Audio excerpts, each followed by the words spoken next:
If you've forgotten your Twitter password or want to change it for security reasons, follow these simple steps to reset it. Step 1. Go to the Twitter login page. Visit the Twitter website or open the Twitter app on your device. Click on the login button to access the login page. Step 2. Click on Forgot Password. On the login page, look for the Forgot Password link and click on it. This will direct you to the password reset process. Step 3. Enter your information. Provide your Twitter username, email address, or phone number associated with your account. Click Next to proceed. Step 4. Check your email or SMS. Twitter will send a password reset link to your registered email address or a code to your phone number. Check your inbox or messages for this information. Step 5. Reset your password. Follow the link or enter the code you received. You will be prompted to create a new password. Choose a strong password and confirm it to complete the reset process.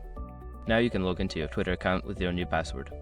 Remember to keep your password secure and consider enabling two-factor authentication for added security.